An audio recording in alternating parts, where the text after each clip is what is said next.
Hajian Izin Tresna Asih MPD selaku Wakasek Kurikulum yang terhormat, Bapak Ibu Guru SMA Negeri 3 Kuningan yang kami hormati. Puji syukur marilah kita panjatkan kehadirat Allah Subhanahu wa Ta'ala, karena atas berkat rahmat dan hidayahnya kita di sini bisa berkumpul dalam acara aksi nyata 1.4 budaya positif. Salawat serta salam semoga tetap tercurah limpahkan kepada junjungan Nabi kita Muhammad SAW, kepada keluarganya, kepada para sahabatnya, dan semoga syafaatnya sampai kepada kita selaku umatnya yang insya Allah selalu taat dan patuh pada ajarannya hingga akhir zaman. Sebelum memulai acara, perkenankan saya Nida Nurmuladia Rahma selaku MC pada pagi hari ini untuk membacakan susunan acara. Yang pertama pembukaan, yang kedua sambutan, yang ketiga materi inti, dan yang terakhir penutup. Baiklah, untuk mengefektifkan waktu, kita buka acara pada pagi ini dengan membacakan basmalah bersama-sama.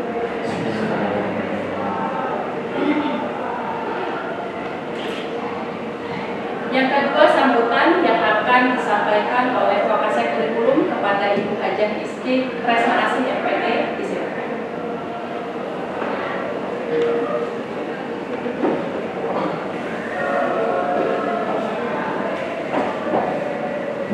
Assalamualaikum warahmatullahi wabarakatuh. Alhamdulillah, puji syukur kita selalu panjatkan pada Allah Subhanahu wa Ta'ala pada hari yang cerah ini, secerah kegiatan yang akan kita laksanakan. Semoga juga memberikan kecerahan kepada kita semua selaku pendidik yang dapat membawa manfaat dari kegiatan ini untuk aktivitas rutinitas kita sebagai guru ya di SMA Negeri 3 Kuningan. Adapun pada kegiatan kali ini akan ada aksi nyata dari modul 1.4 tentang budaya positif ya, dari salah satu guru SMA Negeri 3 Kuningan yang menjadi CGP. Mudah-mudahan dari kegiatan ini nantinya bisa diimplementasikan. Kebetulan SMA Negeri 3 Kuningan pada tahun ini melaksanakan kurikulum merdeka. Bertambah ilmu ya dan wawasan dari kegiatan ini bisa diimplementasikan oleh semua guru yang ada di SMA Negeri 3 Kuningan. Mudah-mudahan saya harapkan kegiatan ini bisa berjalan dengan lancar. Mari kita ikuti dengan baik. Semoga dengan kegiatan ini dapat memberikan manfaat untuk kita semua. Itu saja mungkin sebagai sambutan dari saya. Saya tutup. Wabillahi taufik. Wassalamualaikum warahmatullahi wabarakatuh.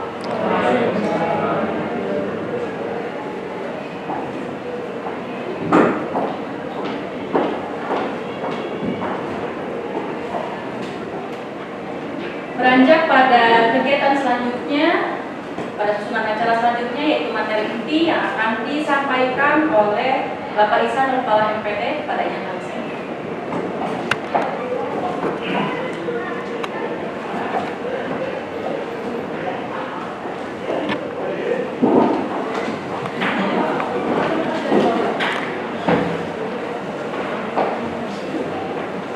Ya, oke. Assalamualaikum warahmatullahi wabarakatuh. Ya, selamat pagi Bapak Ibu semuanya. Terima kasih. Hari ini Bapak Ibu bersedia dan berkenan hadir. Pagi hari ini kita semua dapat berkumpul bersama-sama, bertatap muka dan bersilaturahmi untuk kemudian mengikuti kegiatan dan agenda hari ini. Kemudian berikutnya salawat beserta salam semoga tetap tercurah limpahkan kepada junjungan kita Habibana wa Nabiyyina Muhammad sallallahu alaihi wasallam.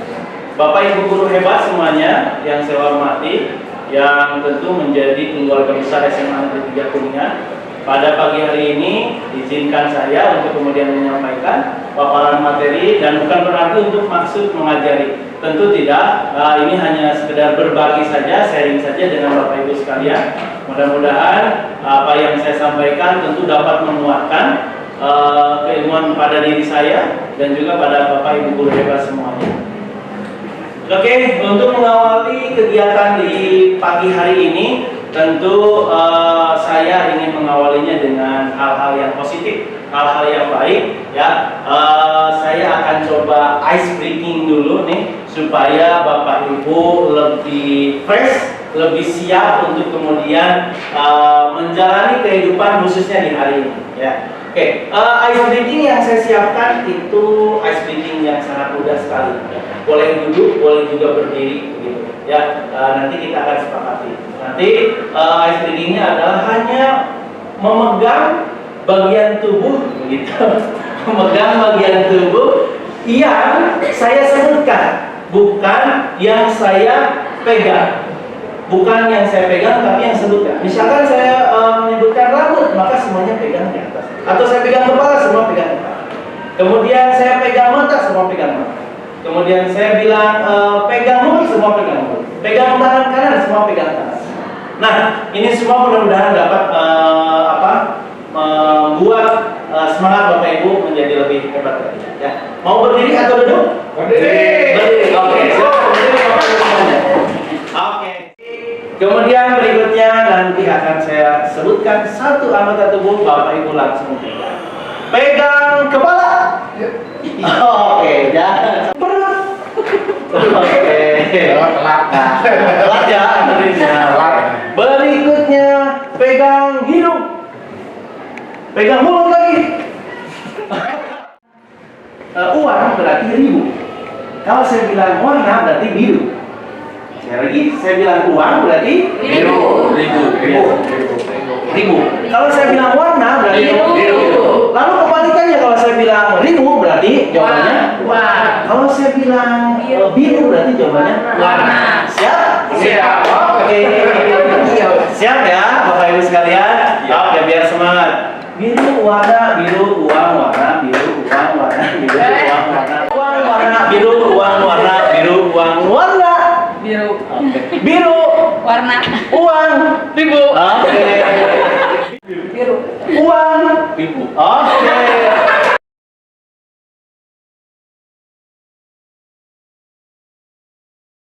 Nah, pagi ini kita akan buat kesepakatan kelas.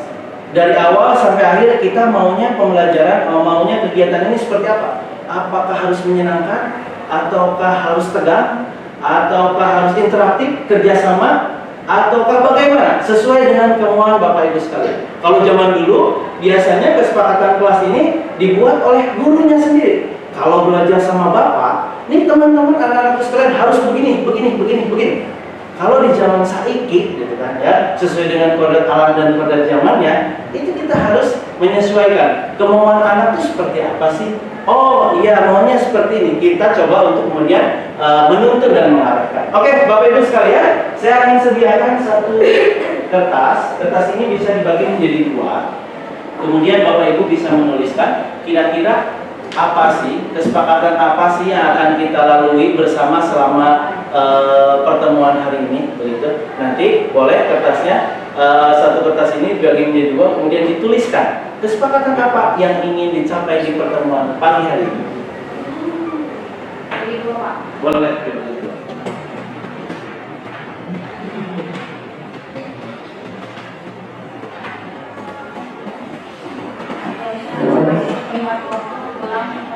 Misalnya masuk tepat waktu, pulang tepat waktu, bisa. Mau misalkan Pak belajarnya mau sambil makan gitu. Sambil ngopi, ngopi kamu. Iya.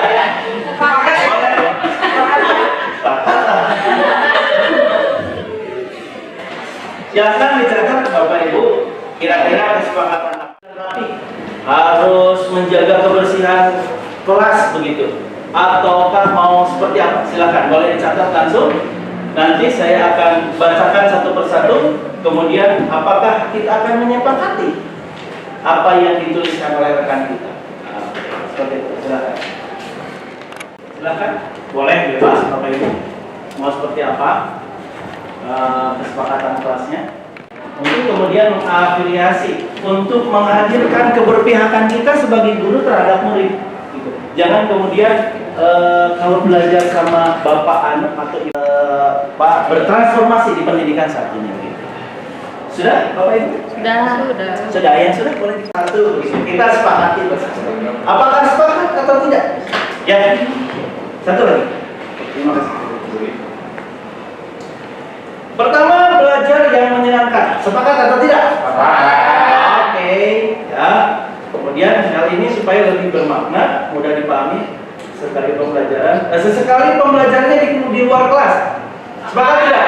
Nah, ini bisa diterapkan nanti di kelas, Bapak Ibu sekalian. Jangan sesekali. Boleh. Kalau ini pelajaran PJOK tentu setiap hari di kelas, kecuali Ramadan. Ramadan barangkali bisa. Jadi untuk belajar menyenangkan sepakat ya? Oke, sepakat. Dan juga sesekali pembelajarannya. Kemudian yang kedua, serius tapi jangan tegang. Yang mana dulu yang tegangnya? Serius tapi santai mungkin ya? Iya. Oke, serius tapi santai. Sepakat? Sepakat. Oke. Bapak Ibu. Belajarnya apa nih? Tulisan dokter lagi. Sama-sama apa nih? Seragam. Seragam ya? Bajunya seragam Oh. sama pakai sepatu warnanya bebas. Oke, bajunya seragam, sepatunya bebas. Ya. Kalau untuk Bapak Ibu, saya sepakat. Kalau untuk siswa, nah misalkan ada siswa yang ingin kemudian nyeleneh gitu, Pak, saya maunya sepatunya bebas begitu. Nah nanti Bapak Ibu tinggal mengarahkan. Karena ingat sing tulo, ing madio mengunkarso dan tuturi hati. Di depan ibu menjadi contoh, di tengah ibu membimbing siswanya, dan di belakang memberikan dorongan motivasi. Dan saat siswanya, muridnya, kemudian menceng kanan menceng kiri, ayolah dituntun siswanya, ayo diarahkan. Bagusnya tuh kamu pakai sepatu hitam sesuai dengan aturan yang dibuat supaya disiplin. Belajar disiplin itu susah. Dari mulai sekarang supaya ke depan kamu sudah tidak lagi belajar disiplin, kamu sudah punya karakter seorang yang disiplin. Itu akan mengarahkan si anak lebih berpihak. Oh iya ya Bu. Jadi jangan sampai kemana itu, nah itu akan membuatkan patah hati anak. Ya, nah. Jadi sepakat ya, belajarnya bajunya seragam, sepatunya ini bebas untuk Bapak Ibu, tapi untuk anak-anak mohon diarahkan supaya sesuai dengan aturan sekolah. Kemudian belajarnya menyenangkan. Ini tadi yang pertama sudah sepakat ya. Sepakat tidak? Sepakat. Tertib saat belajar di kelas. Sepakat? Oke. Serius tapi santai, tadi sudah. Datang tepat waktu, pulang tepat waktu. Insya Allah, pulangnya kita tepat waktu. Sebelum Jumatan kita sudah pulang. Gitu. Ya, oke. Karena bapak-bapak mau Jumatan, ibu-ibu mau Makan di kopi. Kemudian berikutnya menyenangkan juga sudah. Santai, serius dan menyenangkan sudah. Masuk tepat waktu sesuai dengan jadwal juga sudah. Seragam sama, ya Pak Eki, siap. Snacknya sudah sama, seragam ini. Kemudian ruang kelas harus rapi, tidak boleh ada sampah sedikit pun. Nah, ini tentang menjaga kebersihan. Sepakat atau tidak? Sepakat. Oke, jadi Bapak Ibu sekalian, setelah ruangan ini dipakai, mudah-mudahan kita bisa sama-sama membersihkan hasil bekas daripada sampah yang kita buang. Ya, nanti dibuang ke tempat sampah. Nah, Bapak Ibu sekalian, itu adalah kesepakatan kelas kita. Kemudian jika praktiknya nanti Bapak Ibu bisa mencatat, bisa difoto, bisa seperti apa, bebas dokumentasikan supaya ke depan dalam pembelajaran selama Bapak Ibu mengajar dengan putra putri dengan murid-muridnya menjadi patokan, menjadi rel untuk kemudian belajar. Mungkin itu ya kita sepakati bersama ya. Kemudian kita mulai masuk ke materi yang pertama.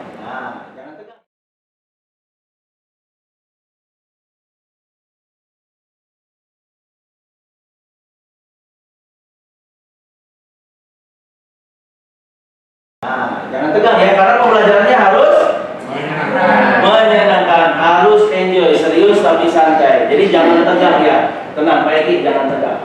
Nah, yang pertama kita akan bahas tentang filosofis pendidikan Ki Hajar Dewantara.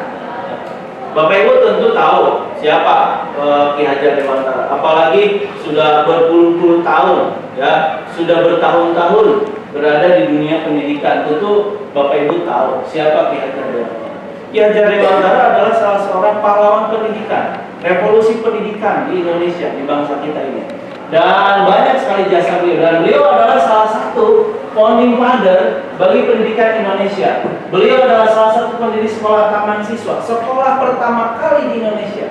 Namanya Taman Siswa, berdiri pada tahun 3 Juli 1992. Dan tentu kita tahu slogan daripada yang sudah disampaikan beliau. Yang pertama, yang sangat-sangat kita erat kaitannya adalah Ingmarso Sungtulodo, Ingmadio Mangunkarso, Tuturi Handayani. Ini berada pada slogan Tuturi Handayani, ya, logo pendidikan kita semua. Bahkan di topi-topi, di dasi-dasi siswa-siswi begitu biasanya ada logo Tuturi Handayani. Yang berarti bahwa di depan kita harus menjadi teladan bagi murid-murid kita. Kemudian di tengah kita harus menuntun, ya, memberikan motivasi kepada siswa. Ya. Bagaimana kemudian siswa itu kita tuntun yang sesuai dengan kodrat alam dan kodrat zaman. Kemudian terakhir ada Tuturi Handayani. Di belakang kita memberikan dorongan, motivasi, baik moral maupun moral begitu kepada siswa-siswinya. Kemudian berikutnya,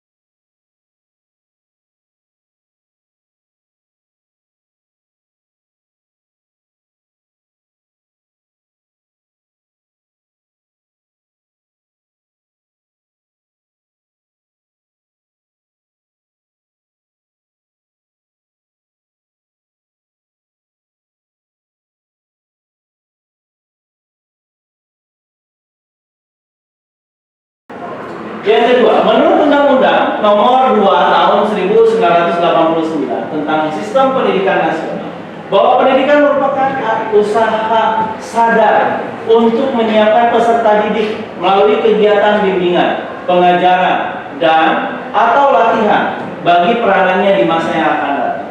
Jadi menurut undang-undang ini bahwa pendidikan itu adalah usaha sadar. Jadi kalau Bapak Ibu ngajarnya tidak sadar, hati-hati. Itu bukan mendidik namanya, ya. Harus sadar betul bahwa kita ini sedang mendidik, sadar betul bahwa kita ini sedang menghadapi murid-murid, generasi-generasi yang akan kemudian menunjang keberlangsungan kehidupan bangsa Indonesia ke depan.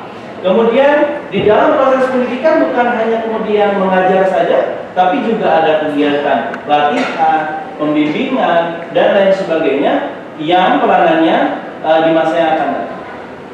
Kemudian Ki Hajar Dewantara menyampaikan, pendidikan merupakan tempat bersemainya benih-benih kebudayaan dalam masyarakat.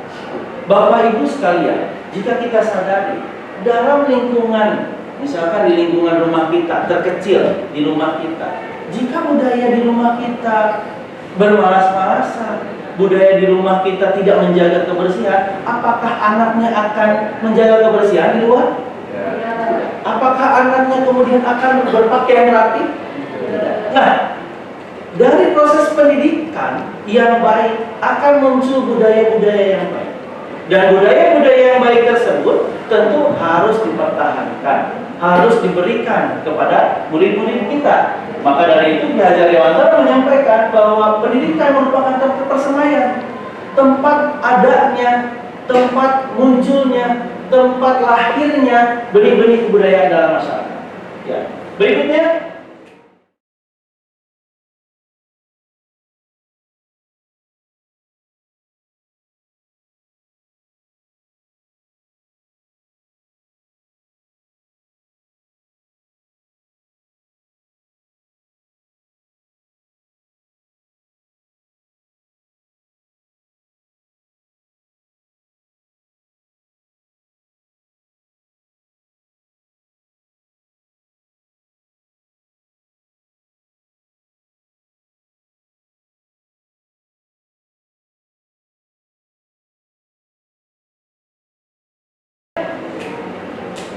Selain itu, Ki Hajar Dewantara menyampaikan bahwa pendidikan memiliki tujuan untuk menuntun segala kodrat yang ada pada anak agar mereka mencapai keselamatan, kebahagiaan yang setinggi-tingginya serta menjadi bagian daripada masyarakat. Jadi tujuan utama pendidikan adalah bukan kemudian hanya untuk mencerdaskan siswa saja, bukan hanya untuk terambil siswanya saja, tapi lebih kepada esensial, pada intinya adalah bagaimana kita semua sebagai pendidik menuntun, mengarahkan siswa-siswi sesuai dengan kodrat yang ada. Kodratnya yaitu ada kodrat alam dan kodrat zaman, yang pada intinya mereka semua kita harapkan dapat menjadi bagian masyarakat dan hidup dengan bahagia. Ya, itu adalah menurut Ki Hajar Dewantara. Nah, di sini juga kodrat alam dan kodrat zaman. Apa sih kodrat alam sama kodrat zaman gitu? Nah, Bapak Ibu sekalian, saya di sini memiliki dua anak. Ya, anak yang pertama dengan yang kedua, atau mungkin Bapak Ibu sudah memiliki anak lebih dari satu. Kadang-kala kita akan berpikir, kok anak yang ini begini ya karakternya, kok anak yang ini begini ya karakternya. Itu merupakan kodrat alam yang sudah Allah anugerahkan, yang sudah Tuhan anugerahkan kepada anak. Nah, kemudian ya, dengan karakter yang berbeda, dengan cara belajar yang berbeda, ya, dengan kemudian kebiasaan yang berbeda, apakah pembelajaran di kelas, apakah pembelajaran di sekolah itu harus kita samaratakan antara anak yang satu dengan yang lain? Tentu itu menjadi sebuah perbedaan. Dan kita harus memahami karakter-karakter tersebut. Ya, kita sebagai pendidik harus memahami dan harus mampu menanggulangi bahwa oh, ngajar di kelas ini mah cocoknya metodenya begini. Oh, ngajar di kelas ini mah harusnya begini. Oh, materi ini mah harusnya begini. Nah, itu adalah hal-hal yang kemudian menjadi catatan bagi guru karena setiap anak dilahirkan dengan kodrat alam yang berbeda. Yang kedua adalah kodrat zaman. Kalau zaman dulu ya, saya belajar misalkan, misalkan kelas A, masuk ke perpustakaan, ambil buku, kemudian silakan catat dan lain sebagainya.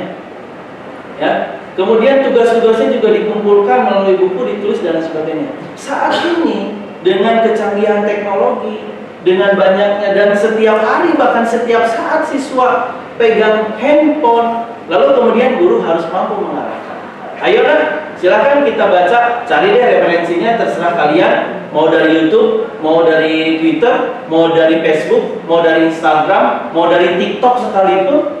Kalau niatnya memang untuk belajar, misalkan saya materinya tentang bola basket, silakan cari materi tentang bola basket dari semua hal, dari artikel, dari jurnal, dari manapun, terserah. Sehingga pembelajaran saat ini sudah tidak lagi baku, sudah tidak lagi kemudian terpaku, maksudnya terpaku kepada satu metode, satu media atau bahan ajar saja, ya. Kemudian berikutnya perbedaannya lagi adalah misalkan zaman dulu kita selalu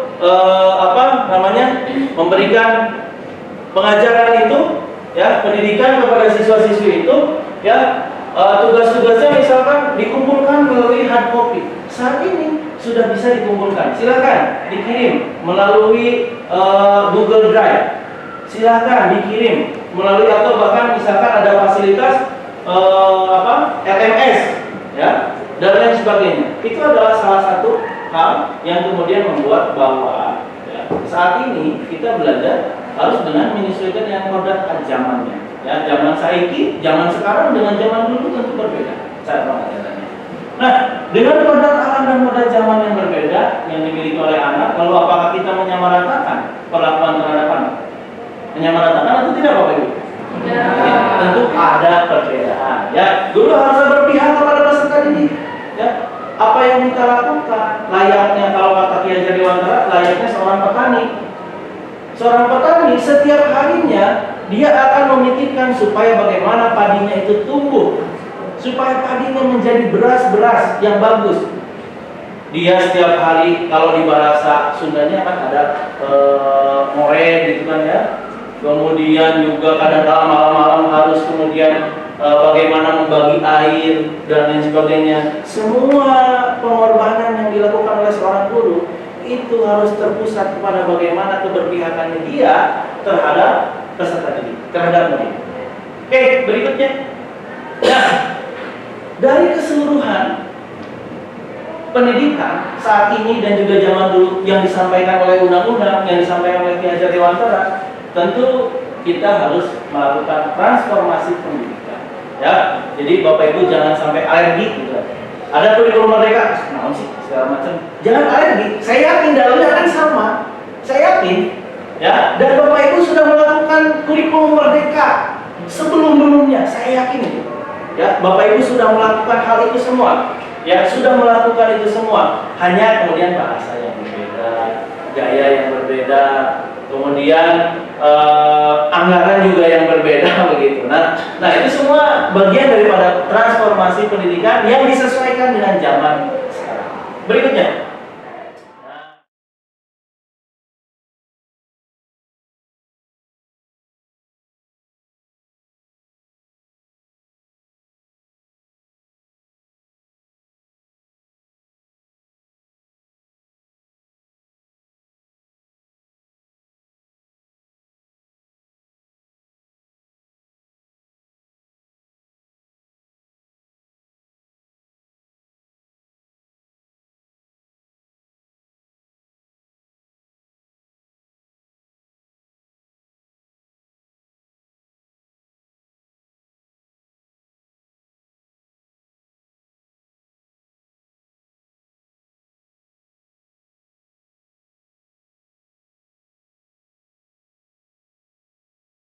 Nah, ya, kenapa sih sekarang ada kurikulum merdeka? Kenapa sih sekarang profilnya pelajarnya Pancasila?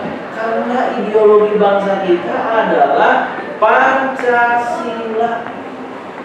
Kita harus kembali lagi kepada kodrat kita dilahirkan bangsa Indonesia dengan ideologi yang sangat bagus menurut saya. Ideologi yang sudah sangat-sangat lengkap, ya, yang sudah berketuhanan begitu. Ya. Ini adalah hal mendasar. Kalau di rumah itu hal menjadi fondasi. Nah, kita sekarang masuk ke dunia di mana kita harus mencetak siswa-siswi yang memiliki profil pelajar Pancasila. Berikutnya, di dalam profil pelajar Pancasila ini, ya, next.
Kita mengenal dengan 6 profil yang akan dibangun.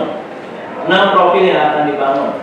Pertama adalah beriman, bertakwa kepada Tuhan, ya, yang Maha Esa dan berakhlak mulia.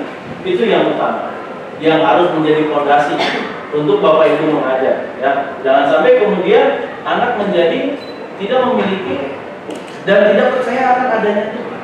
Mereka harus percaya. Ya, karena itu adalah dasar. Kemudian yang kedua adalah mandiri. Bapak Ibu sekalian harus mencetak siswa-siswi yang mandiri. Dimulai dari mana? Dari diri kita, dari keluarga kita. Ditularkan, dituntun untuk kemudian kepada siswa-siswanya. kemudian bernalar kritis, kemudian kreatif, bergotong royong, dan terakhir adalah berkebinekaan global. Ya, saya tidak akan bahas satu persatu, ya. Nanti akan saya bahas nanti di lain waktu.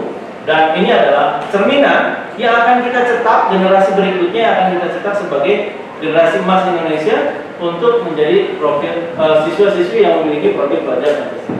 Berikutnya, nah,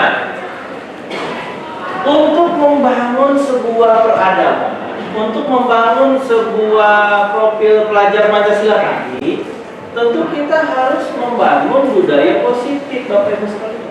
Ya, bagaimana sih membangun budaya positif? Nah, cara membangun budaya positif, salah satunya hal-hal yang harus kita perhatikan, ya, yang dapat kita lakukan di sekolah adalah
oke. Dalam lingkungan yang baik terlahir budaya yang baik. Seperti yang tadi saya sampaikan, ya. Gak mungkin satu keluarga yang kebiasaannya buruk menjadi baik. Gak mungkin satu keluarga yang kebiasaannya baik justru juga menjadi buruk. Saya yakin budaya yang baik akan melahirkan anak-anak generasi yang baik. Ya. Dan sekolah yang baik adalah sekolah yang memiliki budaya yang baik. Tentu sekolah kita SMA Negeri 3 Kuningan tercinta berharap kita semua mampu menularkan budaya-budaya positif, budaya-budaya baik yang akan kemudian menjadikan siswa-siswinya, gurunya, bahkan integritas sekolah itu sendiri akan menjadi baik. Berikutnya, nah, bagaimana menumbuh kembangkan budaya positif? Nah, next.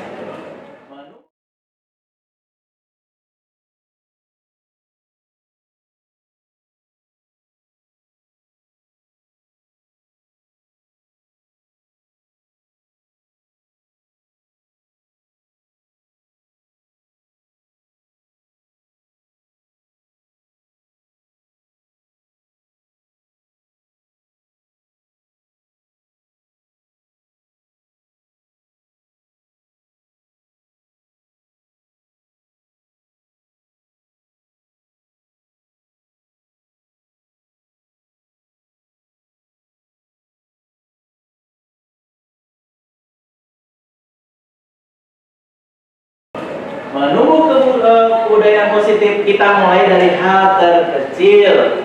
Apa hal terkecil? Kita buat dulu di kelas kita nih. Nah, yang tadi saya perhatikan di awal, ya, perhatikan di awal, bagaimana kita membuat kesepakatan kelas, ya. Dan kesepakatan kelas itu mungkin saja nanti akan muncul siswa-siswi yang akan tiba-tiba kesepakatannya dia ingin bebas belajarnya. Dia ingin kemudian pulangnya cepat. Dia ingin berpakaiannya bebas. Dia ingin hal-hal yang kemudian berarah ke arah yang negatif. Maka Disitulah peran Bapak Ibu sekalian menuntun anaknya. Masa iya anak kita tercinta, dia mau masuk ke jurang, dia mau menggunakan narkoba, kita biarkan begitu saja. Maka Bapak Ibu sekalian, peran Bapak Ibu guru hebat di sini adalah bagaimana menuntun mereka menjadi pribadi yang lebih baik dengan membuat kesepakatan kelas yang baik. Kemudian berikutnya adalah dengan membuat kesepakatan kelas tersebut menjadi keyakinan kelas. Kalau sudah sepakat, kita yakin hal-hal yang kita sepakati. Contoh misalkan, ruangan kelas harus rapi, tidak boleh ada sampah sedikit pun. Ini berhubungan dengan kebersihan. Nah, untuk itu, yang kedua adalah meyakinkan adanya keyakinan kelas. Ini bernada positif. Tanya dulu ke anaknya, ini ruangan kelasnya harus rapi untuk apa sih nak? Untuk bersih Bu, untuk bersih Pak. Seandainya kelas ini bersih, apakah diri kamu akan bersih, akan sehat? Tentu akan sehat. Lalu bagaimana kalau kamu nak di kelasnya itu kotor, bau, ya, kemudian lembab, banyak nyamuk? Apa yang akan terjadi? Banyak penyakit yang akan timbul pada diri kamu. Sehingga mereka yakin bahwa dengan menjaga kebersihan, dengan piket setiap hari, mereka akan sehat. Itu yang kedua, tahapannya adalah membuat keyakinan. Dan terakhir, kalau mereka sudah yakin, mereka sepakat, mereka yakin, maka akan lahir budaya positif dengan sendirinya. Mereka akan terbiasa melihat yang kotor, dibersihkan. Mereka akan terbiasa bajunya keluar, dimasukkan. Mereka akan terbiasa ketika tidak umum menggunakan sepatu berwarna-warni, melihat orang lain bersepatunya hitam, akan malu dengan sendirinya. Dan mereka yakin dengan bersepatu hitam mereka akan bersikap disiplin. Itu adalah hal-hal yang kemudian akan mewujudkan menjadi budaya positif. Ya. Sampai sini? Paham tidak nih? Paham ya? Paham. Oke. Ada pertanyaan kah? Sampai sini? Cukup? Cukup jelas? Barangkali suara saya agak sedikit sumbang gitu, tidak jelas gitu penyampaiannya, atau bahkan ada yang keliru, boleh dikoreksi. Oke, berikutnya.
Nah, SMA Negeri 3 Kuningan yang saya tahu, yang saya kenal adalah sekolah yang ramah anak. Betul banget.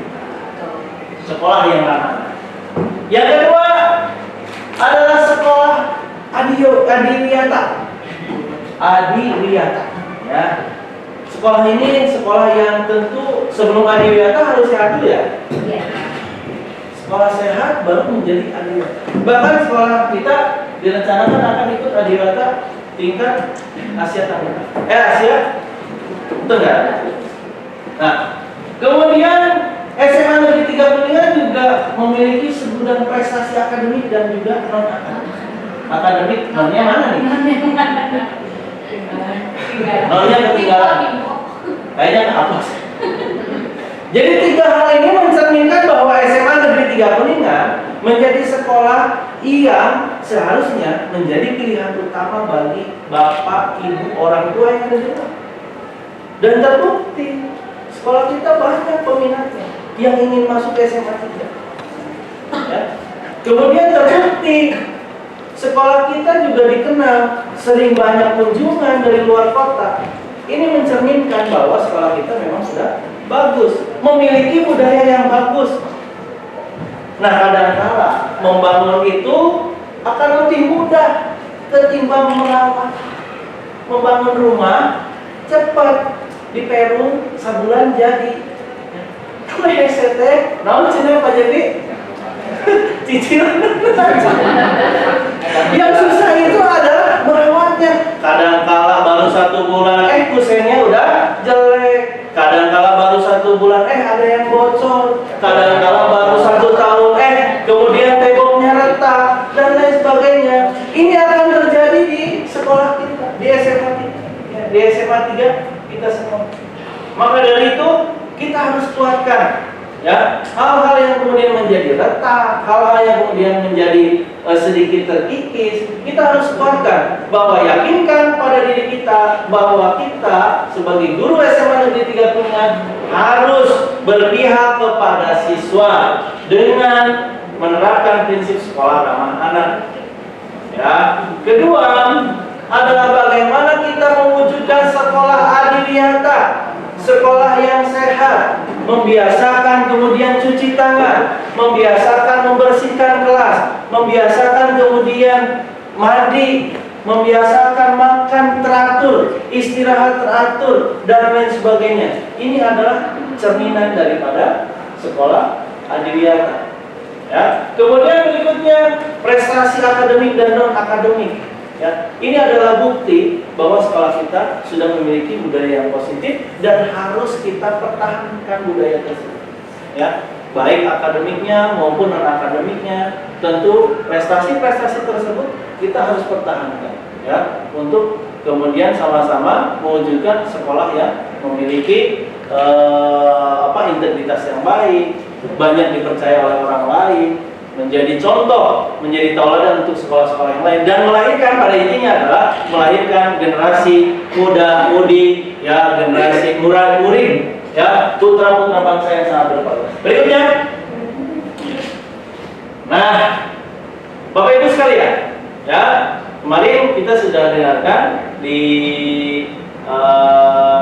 saat implementasi atau pengimbasan dari SMA Uragu. Sedikit saya buat kalimat dulu, ya. Semantika masa itu, semantika untuk negeri. Iya, tepuk tangan dulu. Ya, mudah-mudahan dengan 3 karakter budaya positif yang ramah anak, kemudian adiliyata, yang berikutnya segudang prestasi akademik dan akademik, kita lebih bisa mempertahankan budaya-budaya tersebut untuk kemudian semantikanya adalah untuk negeri. Kita bangun generasi muda-mudi yang lebih berkualitas dengan budaya-budaya yang positif, karakter-karakter yang baik, ya. Kemudian berikutnya mudah-mudahan ini menjadi proyek kita semua, menjadi amal ibadah kita semua, sehingga di akhirat kelak kita akan masuk surga bersama-sama. Amin. Terakhir, terima kasih. Ya, tadi 2 hal, ya. Materi pertama tentang filosofis Ki Hajar Dewantara, kemudian yang kedua adalah tentang budaya positif. Ya, sampai sini ada pertanyaan Bapak? Tidak, cukup ya. Oke. Kita berikutnya akan masuk ke pembelajaran diferensiasi. Ya, sedikit sekilas lah ya. Seperti apa sih? Kan tadi Bapak Ibu sudah sepakat nih. Ya, ketika karakternya berbeda, kodrat alam dan kodrat zamannya berbeda, seperti apa sebenarnya pengajaran yang harus diberikan? Pembelajaran saat ini kita kenal dengan pembelajaran diferensiasi. Silakan penonton dulu. Sebelumnya ini ada suaranya, tapi nggak apa-apa. Nah, ini ada. Apa sih pembelajaran diferensiasi? Ya. Oke. Pembelajaran mengapa harus menerapkan pembelajaran diferensiasi? Pembelajaran diferensiasi adalah usaha untuk menyesuaikan proses pembelajaran di kelas untuk memenuhi kebutuhan belajar individu setiap murid. Ini untuk long distance. Kemudian, pernahkah saudara mengalami dan memberikan perlakuan yang berbeda terhadap siswa-siswi? Ya, memberikan tambahan materi, memberikan strategi pembelajaran, membedakan produk atau hasil kinerja, ya, membedakan dan lain sebagainya. Ya, kadang-kala anaknya bimbingan secara pribadi begitu. Kemudian kadang-kala pokoknya perlakuan yang berbeda, baik di setiap kelas ataupun secara personal. Nah, itu adalah pembelajaran diferensiasi. Nah, makanya saya yakin Bapak Ibu sebenarnya sudah melakukan pembelajaran yang sesuai dengan kurikulum mereka. Saya yakin. Namun pertanyaannya adalah, apakah pembelajaran diferensiasi yang kita lakukan sudah sesuai dengan kebutuhan murid? Karena kita berpihak kepada murid. Next. Nah, dalam melaksanakan pembelajaran diferensiasi, seorang guru harus memahami kebutuhan belajar murid dengan memperhatikan beberapa faktor di antaranya.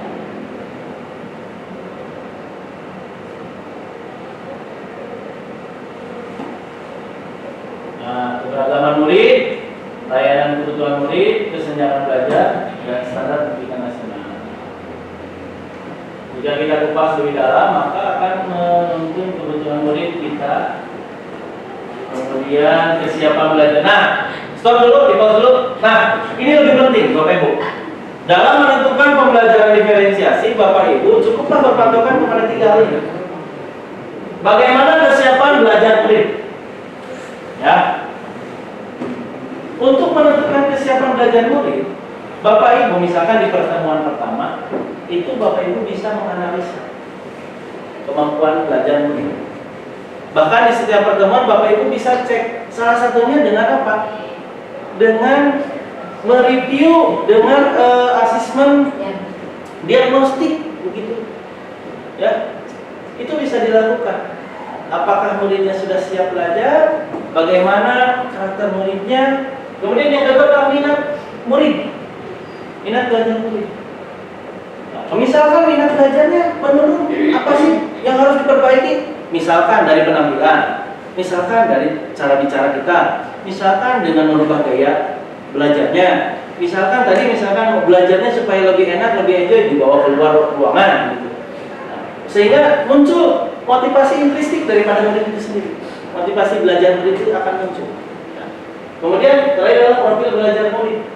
Ya, kan beda-beda nih. Kadang-kala anak tuh ada yang cukup mendengar, ya, atau audio. Jadi pembelajarannya tuh hanya cukup mendengar. Matanya meraba itu udah cukup anak tuh. Ada juga anak tuh yang harus melihat dan mendengar. Ya.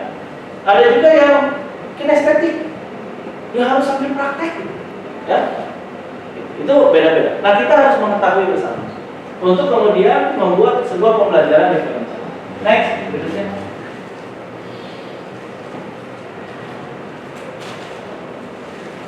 Nah, kesiapan belajar bahwa kesiapan adalah keseluruhan kondisi seorang yang membuatnya siap memberikan respon atau jawaban dalam proses tersebut. Salah satu tadi yang disampaikan oleh Bapaknya adalah dengan asesmen diagnosis.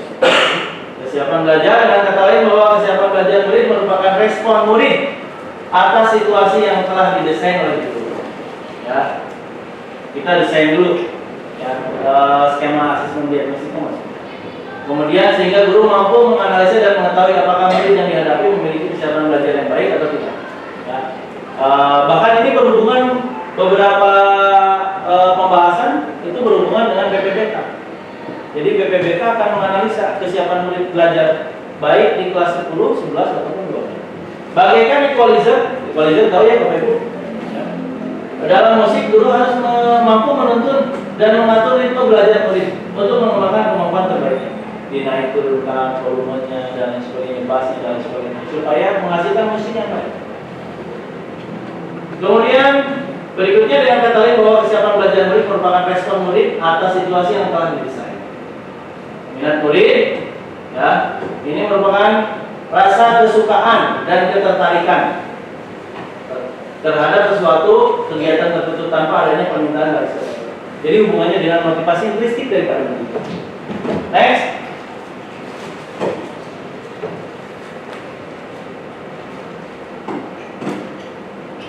berikutnya. Ya, ini sama minat murid. Ya. Bapak Ibu bisa nanti sambil nonton videonya di YouTube, saya akan share gitu. Bisa crack. Profil belajar tadi ya, bisa crack gitu ya. Subscribe gitu. Nah, jadi jangan lupa subscribe, like, comment, and share. And share nanti entire gitu. Nah, profil belajar murid ya. Cara belajar murid juga kayak ada visual ya Bapak Ibu, ada yang cukup dengan melihat, ada audio, ada juga kinestetik yang harus pakai. Ya. Apalagi kalau misalkan Pak Cahya ini belajar guru olahraga, misalkan saat menyampaikan teori, budak teh masih kena bingung, gitu kan? Dipraktekkan sudah mulai oke, jangan sampai jadi lebih bingung. Next.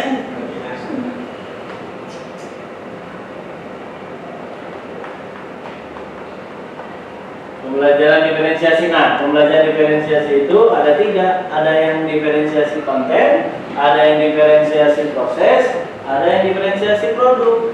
Diferensiasi konten berarti Bapak Ibu memilihkan materinya, ya cocoknya untuk siswa misalkan tingkatan kelas 10, 11, dan 12. Karakter di kelas ini mah harusnya materinya ini dulu, baru ke ini, baru ke ini. Ya, kemudian harusnya misalkan materinya kalau di kelas ini mah 1 bab penuh dalam 1 pertemuan, kalau di kelas ini mah harus setengah dulu. Ya, kemudian di dalam proses berhubungan dengan gaya belajar, berhubungan dengan metode, model pembelajarannya seperti apa, skemanya ya didesain oleh Bapak Ibu sekalian. Dan terakhir adalah produk, bagaimana proses penilaiannya, proyeknya. Oh, di kelas ini mah harus proyeknya seperti ini, di kelas ini mah harus seperti ini. Ada anak yang khusus di kelas ini mah dia misalkan tidak bisa mengikuti proyek yang kita sepakati bersama, kita berikan proyek yang lain untuk kemudian keberpihakan kita terhadap proyek.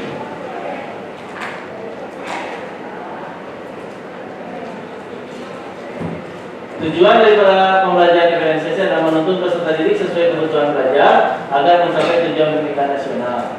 Yang pada intinya adalah membuat dan menciptakan murid-murid ini dapat berbahagia dan menjadi bagian daripada masyarakat. Nah, sobat sekalian, gitu ya, Bapak Ibu sekalian, masih ragukah menerapkan pembelajaran diferensiasi? Mari bergerak dan menggerak. Oke. Ya, Bapak Ibu guru hebat, mohon maaf, saya bukan bermaksud untuk mengajar. Ya, saya hanya berbagi saja. Mudah-mudahan apa yang saya bagikan, apa yang saya dapat menguatkan diri saya, menguatkan Bapak Ibu sekalian. Bagaimana tadi profil SMA Negeri 3 Kuningan menjadi sekolah, salah satu sekolah terbaik, salah satu sekolah terfavorit di Kabupaten Kuningan dengan sekian banyak budaya positif yang dibangun di dalamnya. Tentu budaya ini tidak mungkin lahir tanpa Bapak Ibu guru hebat yang memiliki budaya positif tersebut yang akan diturunkan kepada siswa-siswinya. Sampai sini ada pertanyaan? Cukup itu yang saya harapkan. Terima kasih Bapak Ibu semuanya, Bapak Ibu guru hebat. Mudah-mudahan kita bisa berjumpa kembali di lain kesempatan. Dan saya ucapkan terima kasih sebesar-besarnya untuk kepala sekolah, untuk Ibu Wakasek Kurikulum, ya, Ibu Wakasek Sarana, dan seluruh manajemen sekolah, serta yang paling utama adalah Bapak Ibu sekalian yang telah hadir saat ini di ruangan ini untuk kemudian kita sama-sama mengikuti kegiatan ini dari awal sampai akhir dengan lancar dan baik. Terima kasih sekali lagi Bapak Ibu, mohon maaf atas segala kekurangan dan kesalahan saya. Saya tutup, bila topik walhidayah. Wassalamualaikum warahmatullahi wabarakatuh. Tepuk tangan buat semuanya.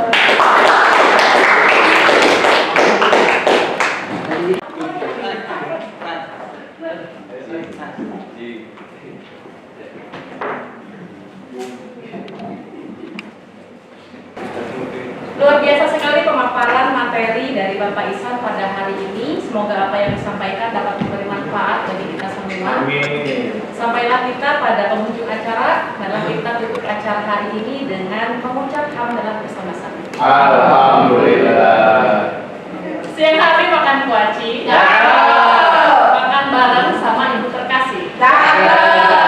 Sekian acara hari ini. Saya ucapkan banyak terima kasih. Saya selaku MC meminta maaf apabila ada salah kata dan perbuatan. Kami undur diri. Wassalamualaikum warahmatullahi wabarakatuh. Waalaikumsalam.